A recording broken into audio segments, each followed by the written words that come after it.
नमस्कार प्यारे विद्यार्थियों, अज असी Punjab state teacher eligibility test अते सेंट्रल टीचर एलिजिबिलिटी टेस्ट दी हिस्टरी दा next topic the advent of the Europeans यानी कि भारत विच यूरोपी शक्तियां दा आगमन करन जा रहे हैं। आओ शुरू करिए।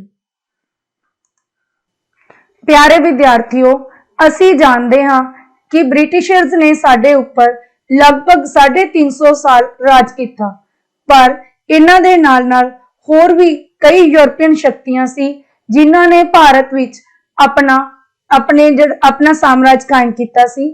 वो किहड़ियां शक्तियां सी ते इन्हां सारियां नूं दबाउण तो बाद ब्रिटिशर्स ने किवें अपने राज नूं अपने इंडिया दे विच एक्सपैंड किया, इस टॉपिक दे विच असीं विस्तार पूर्वक पढ़ांगे। सब तो पहला भारत विच आउण वाली जिहड़ी यूरोपियन शक्ति सी वो सी पोर्टुगीज यानी कि पुर्तगाली। कई बार यह प्रश्न पूछ लिया जाता है कि भारत दे विच आउण वाली सब तो पहली यूरोपियन शक्ति किहड़ी सी, तां ओह पुर्तगाली सीगे। Vasco da Gama discovered the cape route from Europe to India. He reached the port of Calicut on May 17, 1498। Vasco da Gama जिहदे बारे असीं बहुत ज्यादा पढ़दे हां हिस्टरी दे विच, इहने यूरोप तो भारत नूं केप मार्ग की खोज की सी ते ओह समुद्री मार्ग दे राहीं कालीकट दी बंदरगाह ते पहुंचिया सी 17 मई 1498। Trading stations at Calicut, Cochin and Cannanore were established ते इस दे पहुंचण दे नाल ही व्यापारक स्टेशन स्थापित किए गए कालीकट, कोचीन ते कैनानौर विखे। Cochin was the first capital of Portuguese in India. पुर्तगालियां दी जिहड़ी सब तो पहली राजधानी सी इंडिया दे विच वो कोचीन सी। लेटर गोवा रिप्लेस्ड इट ते बाद दे विच गोवा ने इसका स्थान ले लिया, यानी कि अगली जिहड़ी राजधानी बनी कोचीन तो बाद वो गोवा सी। The first governor of the Portuguese was Francisco de Almeida. जिहड़ा सब तो पहला गवर्नर सी, पहला फ्रांसीसी गवर्नर सी, वो फ्रांसिस्को डी अल्मेडा सी। अल्मेडा जिन्हें कि 1505 तो लैके 1509 तक भारत दे विच एज ए गवर्नर राज किया। Introduce the policy of blue water. इसने नीले पानी की नीति पेश की जिहड़ी कि बहुत फेमस है हिस्टरी दे विच। The second governor of the Portuguese was Alfonso de Albuquerque. जिहड़ा दूसरा गवर्नर सी पुर्तगालियां दा वो कौन सी? Alfonso de Albuquerque. He introduce the policy of imperialism. उसने साम्राज्यवाद की नीति है जिहड़ी वो शुरू की सी। And captured Goa from the ruler of Bijapur in 1510 ते 1510 विच बीजापुर के शासक तो इन्हें गोवा नूं खो लिया सी। उस तो बाद ही जिहड़ी राजधानी बदलण की शुरुआत हुई सी। Nino da Cunha transferred his capital from Cochin to Goa in 1530। 1530 दे विच नीनो दा कुन्हा ने अपनी राजधानी है जिहड़ी कोचीन तो बदल के गोवा करती सी। जिहड़े फैक्ट बारे असीं उपर हुणे पढ़ के हटिया, क्योंकि पहला प्रश्न तो यह बनता है कि पुर्तगालियां दी पहली राजधानी किहड़ी सी? कोचीन। ते कोचीन तो बदल के उन्होंने किहनूं बनाया सी राजधानी? गोवा नूं। कदों बनाया सी? 1530 दे विच। ते इस काम दे समय गवर्नर कौन सी पुर्तगालियां दा? Nuno da Cunha. And acquired Diu and Bassein in 1534 from Bahadur Shah Gujarat. क्योंकि इन्हें साम्राज्यवाद की नीति नूं अपनाया होया सी। इस तो बाद जिहड़े सैकेंड गवर्नर सी इन्हां ने 1534 विच गुजरात दे बहादुर शाह तो दीप, जिन्हों असीं दमन एंड दीप कहने ते बसीन नूं हासिल किया। The famous Jesuit saint Francisco Xavier arrived in India with Martin Alfonso de Sousa. Alfonso de Sousa दे नाल मशहूर Jesuit saint Francisco Xavier Martin Bharat पहुंचा सी। By the end of 16th century the Portuguese power witnessed a decline. 16वीं सदी के अंत तक, 16वीं के शुरू च तां आए सी 1501-2 के लगभग, 16वीं सदी के अंत तक इन्हां दी जिहड़ी पावर सी वो घटनी शुरू हो गई। Portuguese lost Hooghly in 1631 after being driven out by Qasim Khan, a Mughal noble of Shahjahan. 1631 विच इन्हां ने हुगली जिहड़ा इन्हां दा एक स्टेशन सी, बंदरगाह सी, पोर्ट सी, ओनू खोता सी। क्योंकि शाहजहां दे ਜਿਹੜਾ ਕਿ ਇੱਕ ਮੁਗਲ सम्राट ਸੀ ਉਹਦੇ ਇੱਕ ਨੋਬਲ ने मुगल रईस ने कासिम खान ने ਇਹਨਾਂ ਨੂੰ ਹੁਗਲੀ ਤੋਂ ਬਾਹਰ ਕੱਢਤਾ ਸੀ। The king of Portugal gave Bombay to Charles II of England as dowry when he married the former sister in 1661। ਹੁਣ ਪੁਰਤਗਾਲ ਦੇ ਰਾਜੇ ਨੇ ਜਿਹੜਾ ਮੁੰਬਈ ਸੀ, ਜਿਹਨੂੰ ਅੱਜਕੱਲ ਮੁੰਬਈ ਕਹਿੰਦੇ ਆ ਬੰਬੇ, ਇਹ ਇੰਗਲੈਂਡ ਦੇ ਰਾਜੇ ਚਾਰਲਸ ਦੂਸਰੇ ਨੂੰ ਦਿੱਤਾ ਸੀ ਦਾਜ ਦੇ ਵਿੱਚ, ਜਦੋਂ ਉਸਨੇ यानी कि पुर्तगाल के किंग ने अपनी भैन का विआह चार्लस दूजे नाल कीता सी 1661 दे विच। ये भी बहुत इंपॉर्टेंट फैक्ट बनता है। सैलसेटे एंड बसेन वर कैप्चर्ड बाय द मराठास इन 1739। 1739 च मराठियां ने इन्हां तो सालसेट ते बसीन खोले सी। इन द एंड अंत which they were left only with Goa, Diu and Daman. इन्हां दी सिर्फ 3 बस्तियां बचियां सी एंड दे विच। अंग्रेजां नाल इन्हां दा अंग्रेजां नाल, मुगलों नाल, मराठा नाल काफी घमासान चलिया। उस तो बाद इन्हां कोल सिर्फ 3 बस्तियां बचियां जिहड़ियां लैके ये शांति नाल साइड ते बैठे रहे ते भारत दी आजादी तो बाद इन्हां दा जिहड़ा भारत दे विच राज आ खत्म होया। गोवा, दीव ते दमन इन्हां दे अंतर्गत जिहड़े 3 स्टेशन सीगे। नैक्सट जिहड़ी शक्ति आई भारत दे विच that was Dutch. The company found in March 1602 by a chart of Dutch Parliament। Dutch parliament Dutch दी संसद ने 1602 दे विच एक चार्टर पास करके एक कंपनी बनाई सी। It was found with the powers to make wars, conclude treaties, acquire territories and build fortresses। fortresses मतलब किले। ਤਾਂ ਇਹਨੇ ਕੋਲ ਕੀ ਅਧਿਕਾਰ ਸੀ? ਇਸ ਕੰਪਨੀ ਕੋਲ ਯੁੱਧ ਕਰਨ ਦਾ ਅਧਿਕਾਰ ਸੀ, ਸੰਧੀਆਂ ਕਰਨ ਦਾ ਅਧਿਕਾਰ ਸੀ, ਜਿਹੜੇ ਖੇਤਰ अपने कब्जे च करन दा अधिकार सी ते किले बनाउण दा अधिकार सी। They set up factories at Masulipatnam in 1605, Pulicat in 1610, Surat in 1616, Bimlipatam in 1641, Karaikal in 1645, Chinsura in 1653 and Cochin in 1663। कुल मिला के जिहड़े डच सी इन्हां ने कई थावां ते अपनियां फैक्ट्रियां, अपने केंद्र स्थापित कीते सी, trading centres. The Dutch replace the Portuguese the most dominant power in European trade with the east including India. जिहड़े डच लोग सी उन्हां ने भारत समेत पूरब दे नाल यूरोपी व्यापार दे विच पुर्तगाली दी सब तो प्रभावशाली शक्ति दी थां लै लई। कुल मिला के इन्हां ने पुर्तगालियां नूं रिप्लेस किया एक शक्तिशाली ट्रेडिंग पार्टनर दे तौर ते Europe they which. Pulicat was main centre in India till 1690। 1690 तक पुलिकत मुख्य केंद्र सी व्यापार दा। आफ्टर नागापट्टनम रिप्लेस्ड इट, उस तो बाद सेंटर बनया Nagapattinam. They consider to English after their defeat in the battle of Bedara in 1759। 1759 दे विच वेदारा दी जिहड़ी लड़ाई होई सी अंग्रेज ते डचां दे विचाले, उस तो बाद यह अंग्रेजां दी अधीनता नूं इन्हां ने स्वीकार कर लिया ते उन्हां नूं इन्हां ने हथियार सुट्टते। Next came the English Britishers, जिन्हां नूं असीं अंग्रेज कहने आ। John Mildenhall, a merchant adventurer, was the first Englishman who arrived in India in 1599 by the overland route ostensibly for the purpose of trade with Indian merchants।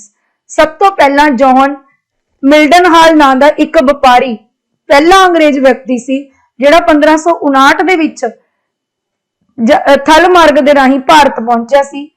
स्पष्ट तौर ते दा इक्को एक उद्देश की सी, भारतीय व्यापारियां दे नाल व्यापार करना। The governor and company of merchants of London trading into the east Indies, popularly known as the English East India Company, was formed in 1600। 1600 ਦੇ ਵਿੱਚ ਜਿਹੜੀ the governor and company of merchants of London, यानी कि यह London के व्यापारियों का एक समूह सी जिन्हां ने एक कंपनी बनाई 1600 ਦੇ ਵਿੱਚ जिहदा नाम सी East India, English East India Company. ठीक है। Captain William Hawkins arrived at Jahangir court in 1609 to seek permission to open a factory at Surat. तां इस कंपनी के बिहाफ ते कैप्टन विलियम हॉकिंस जहांगीर दे दरबार च पहुंचा सी 1609 दे विच। सूरत दे विच फैक्ट्री लाउण दी परमिशन लैण लई A farman was issued by Jahangir permitting the English to build a factory at Surat in 1613. 1609 ਦੇ ਵਿੱਚ ਅਪਰੂਵਲ ਲੈਣ ਆਇਆ ਸੀ ਵਿਲੀਅਮ ਹੌਕਿੰਸ ਤੇ 1613 ਦੇ ਵਿੱਚ ਜਹਾਂਗੀਰ ਨੇ ਇੱਕ ਫਰਮਾਨ ਜਾਰੀ ਕਰਕੇ ਇਹਨਾਂ ਨੂੰ ਸੂਰਤ ਵਿਖੇ ਫੈਕਟਰੀ ਲਾਉਣ ਦੀ ਇਜਾਜ਼ਤ ਦੇਤੀ। ਸਰ ਥਾਮਸ ਰੋ ਕੇਮ ਟੂ ਇੰਡੀਆ ਇਨ 1615 1615 ਦੇ ਵਿੱਚ ਸਰ ਥਾਮਸ ਰੋ S ambassador of James I to Jahangir's court to obtain the permission to trade and erect factories in different parts of the empire। 1615 ਦੇ ਵਿੱਚ sir Thomas ਰੋ ਜਹਾਂਗੀਰ ਦੇ ਦਰਬਾਰ ਵਿੱਚ James ਪਹਿਲੇ ਦੇ ਦੂਤ ਦੇ ਤੌਰ ਤੇ ਆਇਆ ਸੀ। ਉਹਦੇ ਆਉਣ ਦਾ ਉਦੇਸ਼ ਕੀ ਸੀ? ਵੱਖਰੀਆਂ ਥਾਵਾਂ ਦੇ ਉੱਪਰ ਫੈਕਟਰੀਆਂ ਲਗਾਉਣੀਆਂ ਤੇ ਟ੍ਰੇਡ ਦੀ ਪਰਮਿਸ਼ਨ ਲੈਣੀ, ਵਪਾਰਕ ਪਰਮਿਸ਼ਨ ਲੈਣ ਦੀ, ਪ੍ਰਵਾਨਗੀ ਲੈਣ ਦੀ ਖਾਤਰ। The English East India Company acquired Bombay from Charles II on lease। ਜਿਹੜੀ ਇੰਗਲਿਸ਼ ਈਸਟ ਇੰਡੀਆ ਕੰਪਨੀ ਆ ਗਈ ਸੀ ਹੁਣ ਭਾਰਤ ਦੇ ਵਿੱਚ, ਉਹਨੇ ਚਾਰਲਸ ਦੂਜੇ ਤੋਂ ਲੀਜ਼ ਤੇ ਬੰਬਈ ਨੂੰ ਲੈ ਲਿਆ। ਇਹ ਹੁਣ ਚਾਰਲਸ ਦੂਜੇ ਨੂੰ ਕਿਵੇਂ ਮਿਲਿਆ ਸੀ ਇਹ ਬੰਬੇ? ਧਿਆਨ ਚ ਆ ਗਈ ਗੱਲ? ਇਹ ਪੁਰਤਗਾਲੀਆਂ ਨੇ ਦਿੱਤਾ ਸੀ ਦਾਜ ਦੇ ਵਿੱਚੋਂ, ਠੀਕ ਹੈ। ਜਦੋਂ ਇੱਕ ਪੁਰਤਗਾਲੀ ਨੇ ਆਪਣੀ ਭੈਣ ਦਾ ਵਿਆਹ ਕੀਤਾ ਸੀ ਚਾਰਲਸ ਦੂਜੇ ਨਾਲ, ਹੁਣ ਚਾਰਲਸ ਦੂਜਾ ਇੰਗਲੈਂਡ ਚ ਰਹਿੰਦਾ, ਉਹਨੇ ਬੰਬੇ ਦਾ ਕੀ ਕਰਨਾ ਸੀ? ਤਾਂ ਇਹਨੇ ਆਪਣੇ ਹੀ ਦੇਸ਼ ਦੀ ਕੰਪਨੀ ਜਿਹੜੀ ਕਿ ਭਾਰਤ ਦੇ ਵਿੱਚ ਵਪਾਰ ਕਰਨ ਲਈ ਆਈ ਸੀ, ਉਹਨਾਂ ਨੂੰ ਜਿਹੜਾ ਬੰਬੇ ਦਾ ਸਿਟੀ ਸੀ ਉਹ ਲੀਜ਼ ਤੇ ਦੇਤਾ। Job Charnock Charnock established a factory at Sutanuti in 1619। 1690 ਦੇ ਵਿੱਚ ਸੁਤਾਨਤੀ ਵਿਖੇ ਚਾਰਨੌਕ ਨੇ ਇੱਕ ਫੈਕਟਰੀ ਲਗਾਈ। and the zamindari of 3 villages of Sutanati, Calicut and Govindpur was acquired by the British in 1698।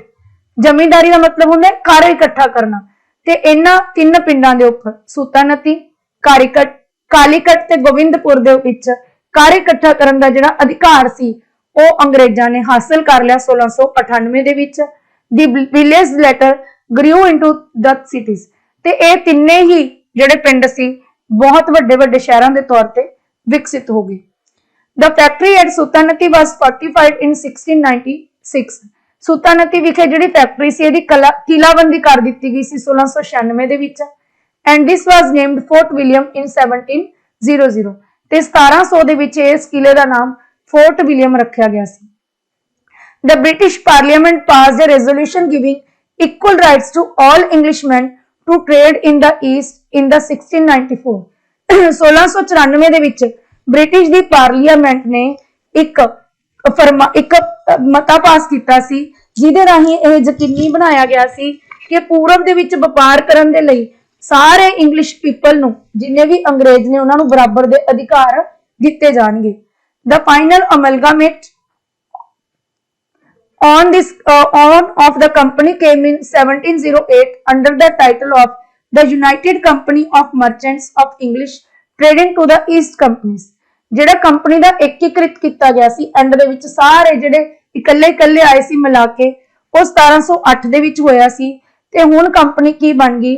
London ਦੇ ਵਪਾਰੀਆਂ ਦੀ ਇੱਕ ਯੂਨਾਈਟਿਡ ਕੰਪਨੀ ਬਣ ਗਈ ਜਿਹੜੀ ਕਿ ਟ੍ਰੇਡਿੰਗ ਕਰਨ ਆਈ ਸੀ ਈਸਟ ਇੰਡੀਜ਼ ਦੇ ਨਾਲ। This continued its existence till 1858। ਤਾਂ ਇਸ ਦੀ ਜਿਹੜੀ ਹੋਂਦ ਸੀ 1858 ਤੱਕ ਕਾਇਮ ਰਹੀ। ਨੈਕਸਟ ਆਉਂਦਾ ਜੀ French. The French East India Company was formed by Colbert in 1664। French East India company ਦੀ ਸਥਾਪਨਾ 1664 ਦੇ ਵਿੱਚ ਕੋਲਬਰਟ ਦੁਆਰਾ ਕੀਤੀ ਗਈ ਸੀ। Francois Caron established the first French factory at Surat in 1668। 1668 ਦੇ ਵਿੱਚ ਫ੍ਰੈਂਕੋਇਸ ਕੈਰਨ ਨੇ ਸੂਰਤ ਵਿਖੇ ਪਹਿਲੀ ਫ੍ਰਾਂਸੀਸੀ ਫੈਕਟਰੀ ਦੀ ਸਥਾਪਨਾ ਕੀਤੀ ਸੀ। A factory at Masulipatam was set up in 1669। ਤੇ ਇੱਕ ਫੈਕਟਰੀ 1669 ਚ ਲਗਾਈ ਗਈ ਸੀ ਮਸੂਲੀਪਟਨਮ ਵਿਖੇ। The French power in India was revived under Lenoir and Dumas governors। ਦੋ ਅਜਿਹੇ ਫ੍ਰਾਂਸੀਸੀ ਗਵਰਨਰ ਸੀ, ਲਨੋਇਰ ਤੇ ਡੁਮਾਸ, ਜਿਹਦੇ ਅਧੀਨ ਬਹੁਤ ਜ਼ਿਆਦਾ ਸ਼ਕਤੀਸ਼ਾਲੀ ਰਹੇ ਫ੍ਰਾਂਸੀਸੀ ਬਿਟਵੀਨ 1720 to 1742। 1720 ਤੋਂ ਲੈ ਕੇ 1742 ਤੱਕ। They occupied Mahe in the Malabar, Yanam in Coromandel and Karikal in Tamil Nadu 1739। ਉਹਨਾਂ ਨੇ ਮਾਲਾਬਾਰ ਵਿੱਚ ਮਾਹੇ, ਕੋਰੋਮੰਡਲ ਦੇ ਵਿੱਚ ਯਨਾਮ ਤੇ ਤਾਮਿਲਨਾਡੂ ਦੇ ਵਿੱਚ कराइकल उपर 1739 ਦੇ ਵਿੱਚ ਹਮਲਾ ਕਰ ਲਿਆ ਸੀ, ਕਬਜ਼ਾ ਕਰ ਲਿਆ ਸੀ। The arrival of Dupleix as French governor in India in 1742 saw the beginning of Anglo-French conflict। ਜਦੋਂ ਡੁਪਲੈਕਸ ਗਵਰਨਰ ਬਣ ਕੇ ਭਾਰਤ ਆਇਆ ਸੀ, ਜਿਹਨੂੰ ਡੁਪਲੇ ਕਿਹਾ ਜਾਂਦਾ ਪੰਜਾਬੀ ਦੇ ਵਿੱਚ, 1742 ਦੇ ਵਿੱਚ, ਤਾਂ ਅੰਗਰੇਜ਼ਾਂ ਤੇ ਫਰਾਂਸੀਸੀਆਂ ਦੇ ਵਿਚਕਾਰ ਮਤਭੇਦ ਪੈਦਾ ਹੋ ਗਏ ਤੇ ਕਰਨਾਟਕ ਦੀਆਂ ਵਾਰਸ, ਕਰਨਾਟਕ ਦੇ ਯੁੱਧ ਇਹਨਾਂ ਦੇ ਵਿਚਾਲੇ ਹੋਏ ਸੀ, resulting in their final defeat in India, ਤੇ ਜਿਹਦੇ ਵਿੱਚ ਇਹਨਾਂ ਦੀ ਹਾਰ ਹੋ ਗਈ ਸੀ ਫਰਾਂਸੀਸੀਆਂ ਦੀ। The vicinity under British menace was once many times known as India in contemporaneous uses and covered areas directly administered by means of the United Kingdom। ਜਿਹੜਾ ਬ੍ਰਿਟਿਸ਼ ਪ੍ਰਬੰਧਨ ਦੀ ਅਸੀਂ ਗੱਲ ਕਰਦੇ ਹਾਂ, ਉਹਦੇ ਅੰਡਰ ਜਿਹੜਾ ਆਸ-ਪਾਸ ਦਾ ਖੇਤਰ ਸੀ, ਜਿਸ ਨੂੰ ਸਮਕਾਲੀ ਵਰਤੋਂ ਵਿੱਚ ਕਈ ਵਾਰ ਭਾਰਤ ਵਜੋਂ ਜਾਣਿਆ ਜਾਂਦਾ ਸੀ, ਉਹਦੇ ਵਿੱਚੋਂ ਸਾਰੇ ਖੇਤਰ ਆਉਂਦੇ ਸੀ। ਜਾਨੀ ਕਿ ਕੁੱਲ ਮਿਲਾ ਕੇ ਭਾਰਤ ਦੇ ਵਿੱਚ ਜਿਹੜਾ ਬ੍ਰਿਟਿਸ਼ ਰਿਜ਼ਾਈਨ ਸੀ, ਬ੍ਰਿਟਿਸ਼ ਸਾਮਰਾਜ ਸੀ, ਉਹਦੇ ਵਿੱਚੋਂ ਸਾਰੇ ਖੇਤਰ ਆਉਂਦੇ ਸੀ ਜਿਹੜੇ ਯੂਨਾਈਟਿਡ ਕਿੰਗਡਮ ਦੇ ਦੁਆਰਾ ਸਿੱਧੇ ਤੌਰ ਤੇ ਪ੍ਰਸ਼ਾਸਿਤ ਕੀਤੇ ਜਾਂਦੇ ਸੀ, which had been collectively referred to as British India। ਤੇ ਇਹਨਾਂ ਸਾਰਿਆਂ ਨੂੰ ਇਕੱਠੇ ਕਰਕੇ ਅਸੀਂ ਬ੍ਰਿਟਿਸ਼ ਇੰਡੀਆ ਦੇ ਨਾਮ ਨਾਲ ਜਾਣਦੇ ਸੀ, ਕਿਉਂਕਿ ਖੇਤਰ India the C, administration UK the C, and areas ruled by means of indigenous ruler। ਤੇ ਭਾਰਤ ਦਾ ਉਹ ਖੇਤਰ ਜਿੱਥੇ ਸਾਡੇ ਦੇਸੀ ਰਾਜੇ ਰਾਜ ਕਰਦੇ ਸੀ, ਬਟ ਬਿਲੋ ਬ੍ਰਿਟਿਸ਼ ਟੂਟਲੇਸ ਔਰ ਪੈਰਾਮਾਊਂਟ, ਪਰ ਉਹ ਬ੍ਰਿਟਿਸ਼ ਦੀ ਕਿਤੇ ਨਾ ਕਿਤੇ ਅਧੀਨਤਾ ਦੇ ਵਿੱਚ ਸੀਗੇ, ਕਾਲਡ ਦਾ ਪ੍ਰਿੰਸਲੀ ਸਟੇਟਸ, ਉਹਨਾਂ ਨੂੰ ਅਸੀਂ ਰਿਆਸਤਾਂ ਕਹਿੰਦੇ ਸੀ। ਅੱਗੇ ਅਸੀਂ ਪੜ੍ਹਦੇ ਹਾਂ expansion of British rule in India. Bharat ਦੇ ਵਿੱਚ ਜਿਹੜਾ ਇਹ ਬ੍ਰਿਟਿਸ਼ ਰਾਜ ਸੀ, ਇਹਦੀ ਐਕਸਪੈਂਸ਼ਨ, ਇਹਦਾ ਵਿਸਥਾਰ ਕਿਵੇਂ ਹੋਇਆ, ਕਿਉਂਕਿ ਬਾਕੀ ਤਿੰਨ ਸ਼ਕਤੀਆਂ ਨੂੰ ਤਾਂ ਇਹਨਾਂ ਨੇ ਖੁੰਝੇ ਲਗਾਤਾ ਇੱਕ ਤਰੀਕੇ ਨਾਲ। ਪੁਰਤਗਾਲੀ ਥੋੜਾ ਜਿਹਾ ਏਰੀਆ ਲੈ ਕੇ ਬਹਿ ਗਏ, ਡੱਚ ਤੇ ਫਰਾਂਸੀਸੀਆਂ ਨੂੰ ਇਹਨਾਂ ਨੇ ਕੱਢ ਹੀ ਦਿੱਤਾ, ਹਰਾ ਹੀ ਦਿੱਤਾ ਅਲੱਗ-ਅਲੱਗ ਯੁੱਧਾਂ ਦੇ ਵਿੱਚ।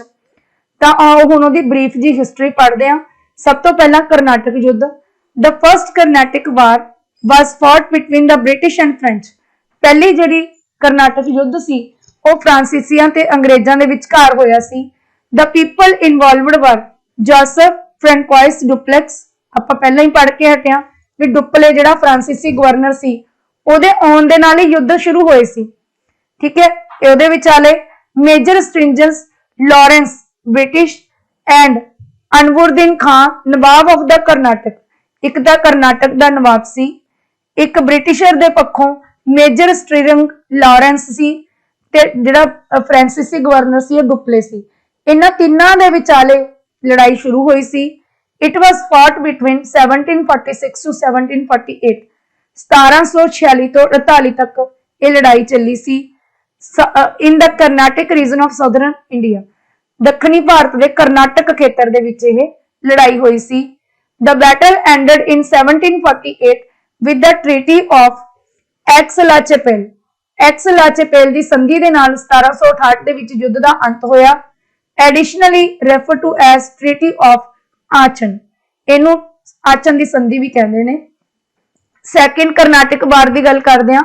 It was fought between different claimants of the forces of Nizam of Hyderabad and Nawab of Carnatic, each claimant being supported either by the British or by the French. ਅਸਲ ਦੇ ਵਿੱਚ ਜਿਹੜੀ ਲੜਾਈ ਹੋਈ ਸੀ, ਇਹ ਜਿਹੜੇ ਦਾਅਵੇਦਾਰ ਸੀ ਵੱਖਰੇ ਵੱਖਰੇ ਅਹੁਦਿਆਂ ਦੇ, ਹੈਦਰਾਬਾਦ ਦੇ ਵਿੱਚ ਨਿਜ਼ਾਮ ਤੇ ਕਰਨਾਟਕ ਦੇ ਵਿੱਚ ਨਵਾਬ, ਜਿਹੜੇ ਆਪਣੇ ਆਪ ਨੂੰ ਦਾਅਵੇਦਾਰ ਮੰਨਦੇ ਸੀ ਪੋਸਟਸ ਦੇ ਅਹੁਦਿਆਂ ਦੇ, ਉਹਨਾਂ ਦੇ ਵਿਚਕਾਰ ਹੋਈ ਸੀ। ਪਰ ਹਰ ਇੱਕ ਨੂੰ ਜਿਹੜਾ ਦੋਨੋਂ ਪਾਸੇ ਅਲੱਗ-ਅਲੱਗ ਪਾਰਟੀਆਂ, ਅਲੱਗ-ਅਲੱਗ ਸ਼ਕਤੀਆਂ ਸਪੋਰਟ ਕਰ ਰਹੀਆਂ ਸੀ। ਇੱਕ ਸਾਈਡ ਤੇ ਬ੍ਰਿਟਿਸ਼ਰ ਸੀਗੇ, ਇੱਕ ਸਾਈਡ ਤੇ ਫਰਾਂਸੀਸੀ ਸੀ। ਦ people involved were Muhammad Ali and Chanda Sahib for the nawabship of Carnatic. Carnatic ਵਾਲੀ ਸਾਈਡ ਤੋਂ ਮੁਹੰਮਦ ਅਲੀ ਤੇ ਚੰਦਾ ਸਾਹਿਬ ਸੀਗੇ, ਤੇ ਦੂਸਰੀ ਸਾਈਡ ਤੋਂ ਹੈਦਰਾਬਾਦ ਵਾਲੀ ਸਾਈਡ ਤੋਂ ਮੁਜ਼ੱਫਰ ਜੰਗ ਤੇ ਨਸੀਰ ਜੰਗ ਸੀਗੇ, ਜਿਹੜੇ ਕਿ ਆਪਣੇ ਆਪ ਨੂੰ हैदराबाद ਦੇ ਨਿਜ਼ਾਮ ਸਮਝਦੇ ਸੀ। ਥਰਡ ਕਰਨਾਟਿਕ ਵਾਰ ਜਿਹੜੀ ਹੋਈ ਸੀ, it was fought between the French and the British. ਇਹ ਸਿੱਧੀ ਸਿੱਧੀ ਫਰਾਂਸੀਸੀਆਂ ਤੇ ਬ੍ਰਿਟਿਸ਼ਰਸ ਦੇ ਵਿਚਾਲੇ ਹੋਈ ਸੀ, ਜਿਵੇਂ ਕਿ ਪਹਿਲੀ ਹੋਈ ਸੀ, ਠੀਕ ਹੈ। The people involved were Count de Lally, ਜਿਹੜਾ ਕਿ ਫ੍ਰੈਂਚ ਜਨਰਲ ਸੀ, and British lieutenant general Sir Eyre Coote. It was fought during a period of 1758 to 1763 in Karnataka. 58 ਤੋਂ ਲੈ ਕੇ 63 ਤੱਕ ਯੁੱਧ ਹੋਇਆ ਕਰਨਾਟਕ ਦੇ ਸਥਾਨ ਤੇ। The war ended with the Treaty of Paris in 1763। ਇਹ ਬਹੁਤ ਇੰਪੋਰਟੈਂਟ ਹੈ, ਪੈਰਿਸ ਦੀ ਸੰਧੀ ਕਦੋਂ ਹੋਈ ਸੀ? 1763 ਦੇ ਵਿੱਚ, ਤੇ ਇਹਦੇ ਨਾਲ ਤੀਸਰੇ ਕਰਨਾਟਕ ਯੁੱਧ ਦਾ ਅੰਤ ਹੋਇਆ ਸੀ।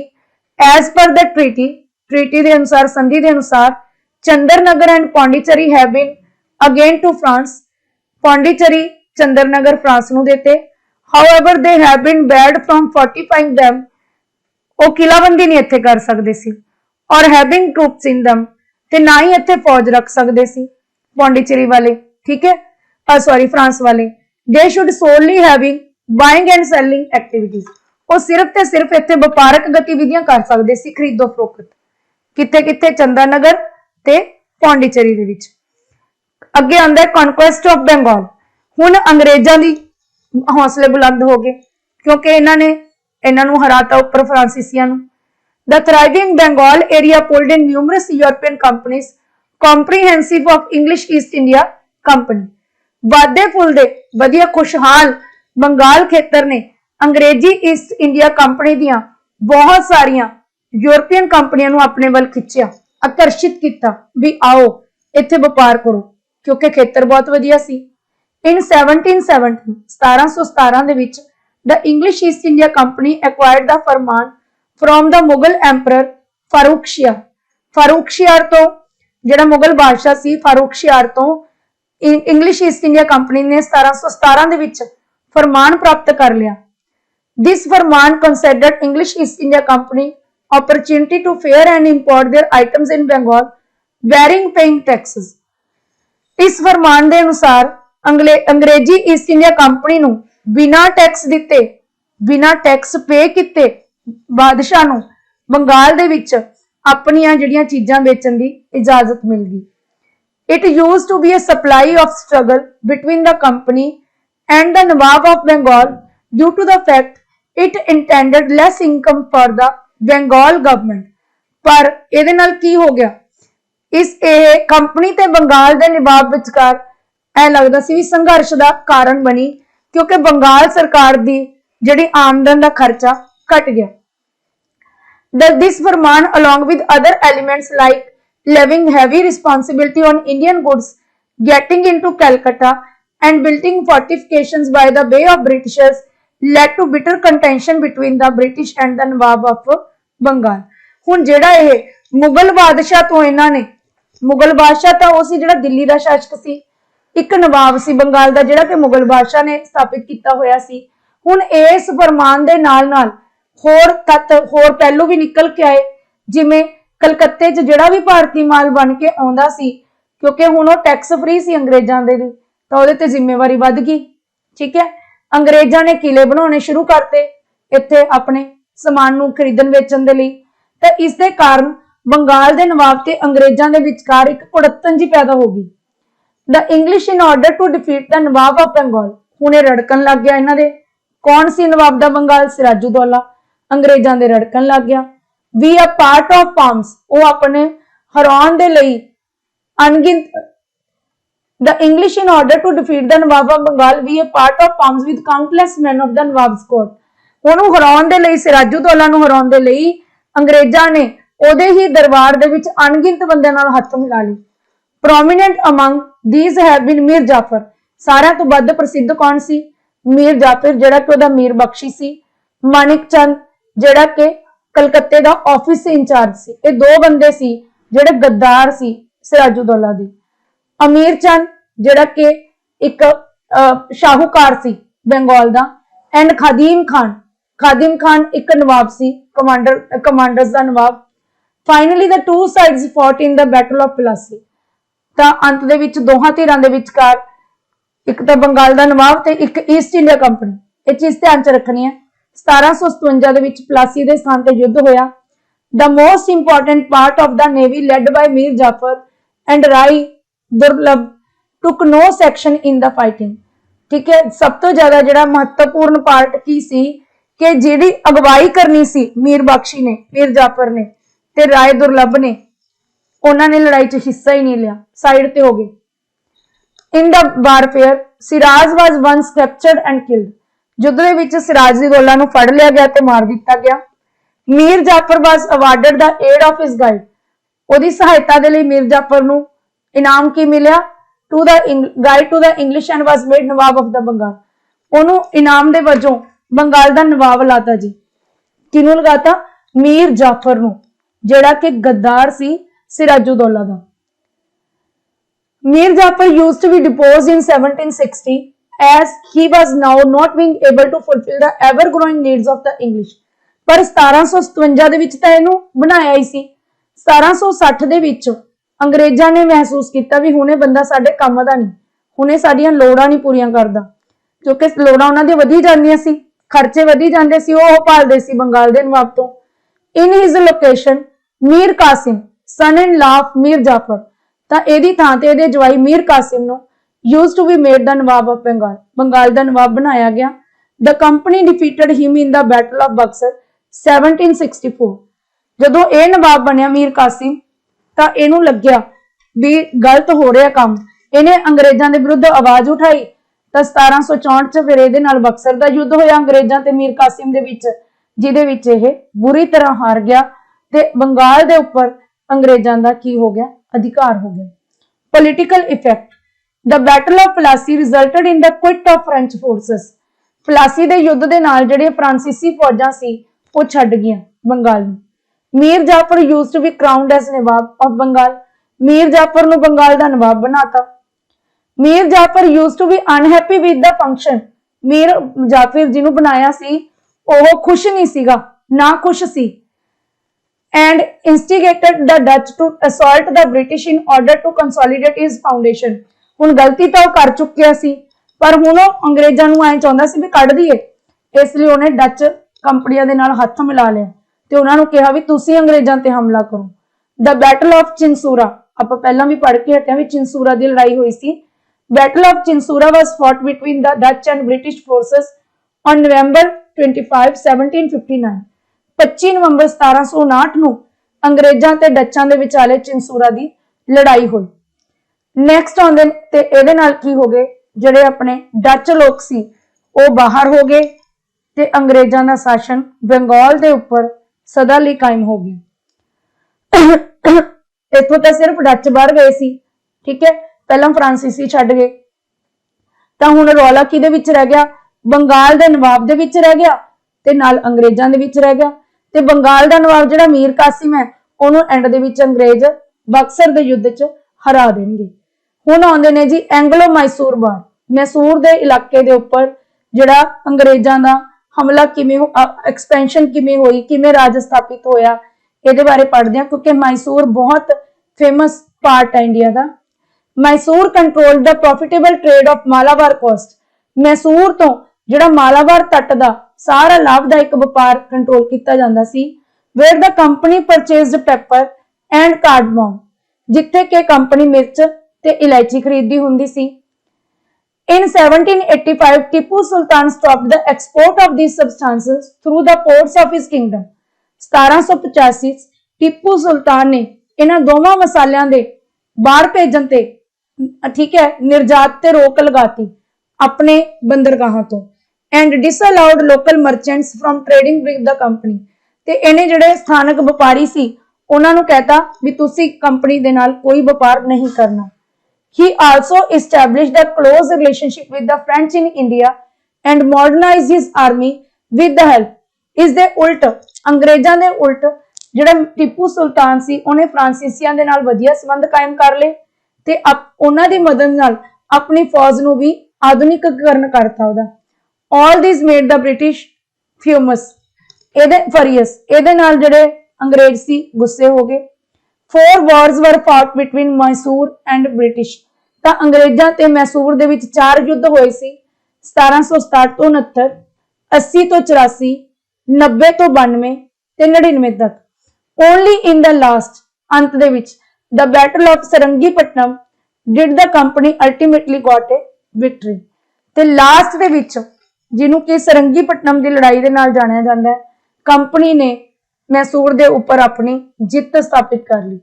Mysore was later placed under the former ruling dynasty of the Wodeyars and subsidiary alliance was imposed on the state. ਬਾਅਦ ਦੇ ਵਿੱਚ ਜਿਹੜਾ ਮੈਸੂਰ ਦੇ ਵਿੱਚ ਜਿਹੜਾ ਸਾਬਕਾ ਸ਼ਾਸਕ ਬੋਡੀਆਰ ਦੇ ਸ਼ਾਸਕਾਂ ਨੇ ਰਾਜ ਕੀਤਾ, ਉਹਨਾਂ ਦੇ ਅਧੀਨ ਰੱਖਤਾ ਕੰਪਨੀ ਨੇ ਇਹਨੂੰ। ਮਤਲਬ ਕਿਉਂ ਰੱਖਦੇ ਹੁੰਦੇ ਸੀ, ਉਹਦਾ ਵੀ ਕਾਰਨ ਸੀ। ਉਹਨਾਂ ਤੋਂ ਖਰਚਾ ਲੈ ਲੈਂਦੇ ਹੁੰਦੇ ਸੀ, ਫੌਜ ਆਪਣੀ ਲਗਾਉਂਦੇ ਹੁੰਦੇ ਸੀ, ਤੇ ਬਾਅਦ ਦੇ ਵਿੱਚ ਸਹਾਇਕ ਸੰਧੀ ਦੇ ਰਾਹੀਂ ਇਹਨਾਂ ਨੂੰ ਆਪਣੇ ਰਾਜ ਦੇ ਵਿੱਚ ਅੰਗਰੇਜ਼ਾਂ ਨੇ ਸ਼ਾਮਿਲ ਕਰ ਲਿਆ ਸੀ। ਇਸੇ ਤਰੀਕੇ ਨਾਲ ਕੌਨਫਲਿਕਟ ਵਿਦ ਮਰਾਠਿਆਂ ਤੇ ਵੀ ਅੰਗਰੇਜ਼ਾਂ ਨੇ ਆਪਣਾ ਸਥਾਪਿਤ ਕੀਤਾ ਸੀ ਸ਼ਾਸਨ। With their defeat in Third Battle of Panipat in 1761, the Marathas' dream of ruling from Delhi came to an end. 1761 ਦੇ ਵਿੱਚ ਜਿਹੜੀ ਪਾਣੀਪਤ ਦੀ ਲੜਾਈ ਹੋਈ ਸੀ, ਠੀਕ ਹੈ, ਇਬਰਾਹਿਮ ਲੋਧੀ ਤੇ ਮਰਾਠਿਆਂ ਦੇ ਵਿਚਾਲੇ ਹੋਈ ਸੀ ਸ਼ਾਇਦ ਇਹ। ਉਹਦੇ ਵਿੱਚ ਮਰਾਠੇ ਬੁਰੀ ਤਰ੍ਹਾਂ ਹਾਰ ਗਏ ਤੇ ਇਹਨਾਂ ਦਾ ਦਿੱਲੀ ਤੇ ਰਾਜ ਕਰਨ ਦਾ ਜਿਹੜਾ ਸੁਪਨਾ ਸੀ ਉਹ ਟੁੱਟ ਗਿਆ। The Marathas were subdued in a series of wars. ਇਹਨਾਂ ਨੇ ਦਬ ਕੇ ਬਾਰ-ਬਾਰ ਯੁੱਧ ਹੋਏ। In the first war that ended in 1782 with the Treaty of Salbai, there was no clear winner. 1762 ਦੇ ਵਿੱਚ ਪਹਿਲੇ ਯੁੱਧ ਦਾ ਅੰਤ ਹੋਇਆ 1782 ਦੇ ਵਿੱਚ ਸਲਵਾਈ ਦੀ ਸੰਧੀ ਦੇ ਨਾਲ, ਪਰ ਸਪਸ਼ਟ ਜੇਤੂ ਕੋਈ ਨਹੀਂ ਸੀ ਇਹਦੇ ਵਿੱਚ। The second Anglo-Maratha war, ਪਹਿਲਾ ਵਾਰ ਕਿਹੜਾ ਪੜਿਆ ਆਪਾਂ, ਅੰਗਰੇਜ਼ਾਂ ਦੇ ਨਾਲ ਜਿਹੜਾ ਪਹਿਲਾ ਯੁੱਧ ਪੜਿਆ ਮਰਾਠਿਆਂ ਦਾ। ਸੈਕਿੰਡ ਜਿਹੜੀ ਐਂਗਲੋ ਮਰਾਠਾ ਵਾਰ ਹੋਈ ਸੀ, that was fought on different fronts, ਅਲੱਗ-ਅਲੱਗ ਮੋਰਚਿਆਂ ਤੇ ਲੜੀ ਗਈ, resulting in the British gaining Odisha and the territories north of the Yamuna river including Agra and Delhi। ਦੂਸਰੇ ਜਿਹੜੇ ਫਰੰਟ ਤੇ ਮੋਰਚਿਆਂ ਤੇ ਯੁੱਧ ਲੜਿਆ ਗਿਆ ਸੀ, ਉਹਦੇ ਸਿੱਟੇ ਵਜੋਂ ਅੰਗਰੇਜ਼ਾਂ ਨੂੰ ਉੜੀਸਾ, ਆਗਰਾ ਤੇ ਦਿੱਲੀ ਸਮੇਤ ਨਦੀ ਦੇ ਉੱਤਰ ਵਾਲੇ ਇਲਾਕੇ ਹਾਸਿਲ ਹੋ ਗਏ। ਕਿਹਨੂੰ ਹਾਸਿਲ ਹੋਏ? ਅੰਗਰੇਜ਼ਾਂ ਨੂੰ। The third Anglo-Maratha War of 1817 to 19 crushed the Maratha War।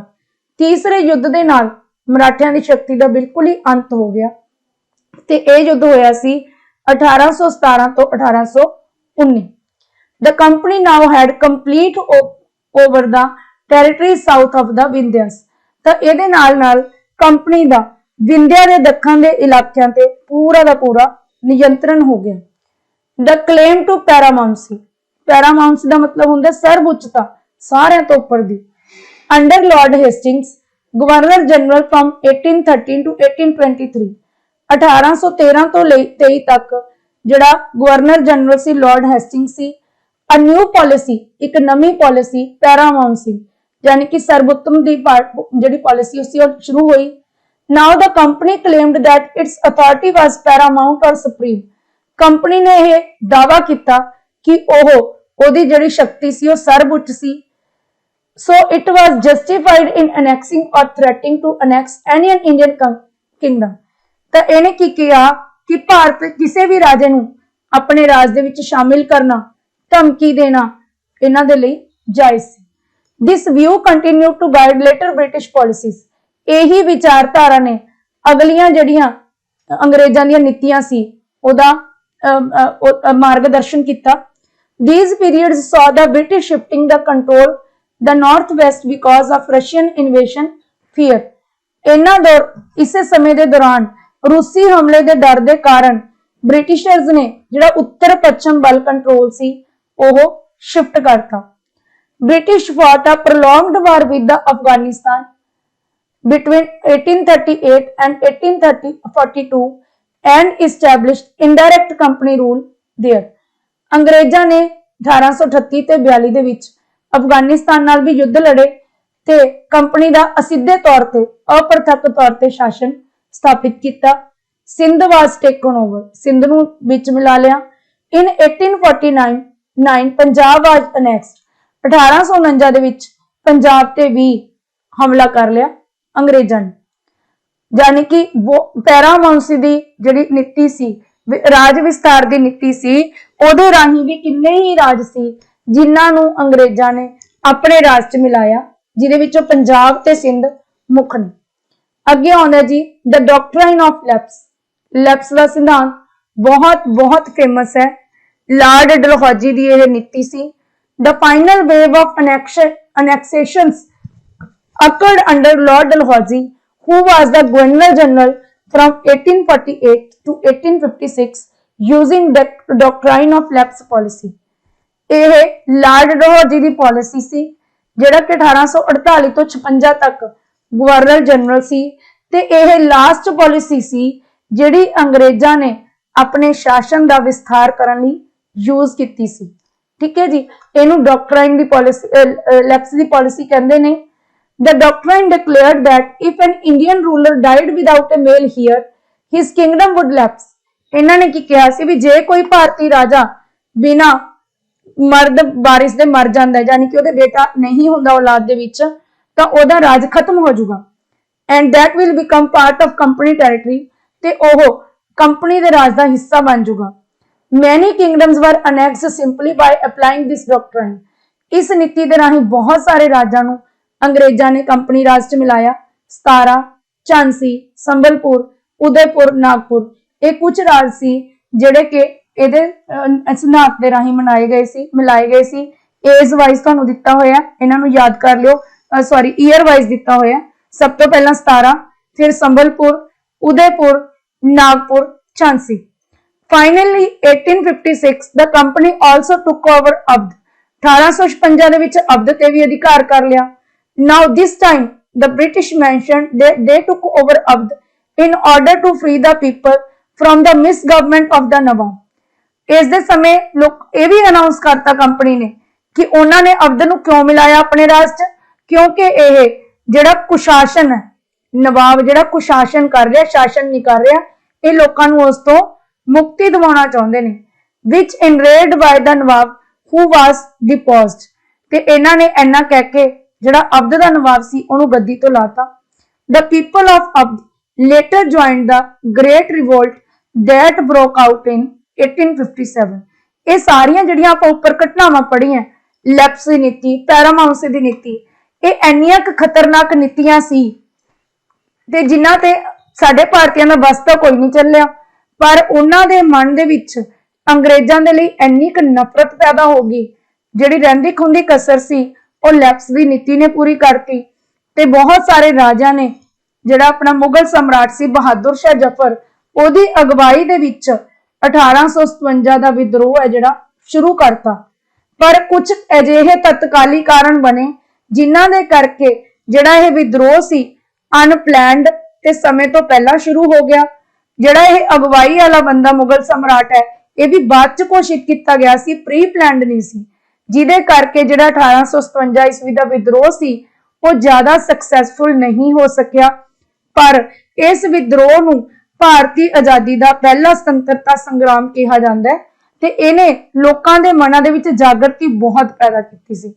ਤਾਂ ਪਿਆਰੇ ਵਿਦਿਆਰਥੀਓ, ਉਮੀਦ ਹੈ ਕਿ ਅੱਜ ਦਾ ਇਹ ਟੌਪਿਕ ਜਿਹਦੇ ਰਾਹੀਂ ਅਸੀਂ ਪੜ੍ਹਿਆ ਕਿ ਅੰਗਰੇਜ਼ਾਂ ਦੀ ਨੀਂਹ ਕਿਵੇਂ ਜੰਮੀ ਸੀ ਇੰਡੀਆ ਦੇ ਵਿੱਚ ਤੇ ਉਹਨਾਂ ਨੇ ਆਪਣੇ ਰਾਜ ਦਾ ਵਿਸਥਾਰ ਕਿਹੜੇ-ਕਿਹੜੇ ਤਰੀਕਿਆਂ ਨਾਲ ਕੀਤਾ, ਤੁਹਾਨੂੰ ਜ਼ਰੂਰ ਸਮਝ ਆਇਆ ਹੋਵੇਗਾ। ਇਸ ਲਈ ਵੱਧ ਤੋਂ ਵੱਧ ਵੀਡੀਓ ਨੂੰ ਲਾਈਕ ਕਰੋ, ਸ਼ੇਅਰ ਕਰੋ ਤੇ ਮੇਰੇ ਚੈਨਲ ਨੂੰ ਸਬਸਕ੍ਰਾਈਬ ਕਰਨਾ ਨਾ ਭੁੱਲੋ। ਅਗਰ ਤੁਸੀਂ ਬੈਲ ਆਈਕਨ ਨਹੀਂ ਦਬਾਇਆ ਤਾਂ ਉਹਨੂੰ ਦਬਾ ਲਓ ਤਾਂ ਕਿ ਆਉਣ ਵਾਲੀਆਂ ਵੀਡੀਓ ਦੀ ਨੋਟੀਫਿਕੇਸ਼ਨ ਤੁਹਾਡੇ ਤੱਕ ਪਹੁੰਚਦੇ ਰਹਿਣ। ਅੱਜ ਦੀ ਵੀਡੀਓ ਦੇਖਣ ਲਈ ਤੁਹਾਡਾ ਬਹੁਤ-ਬਹੁਤ ਧੰਨਵਾਦ।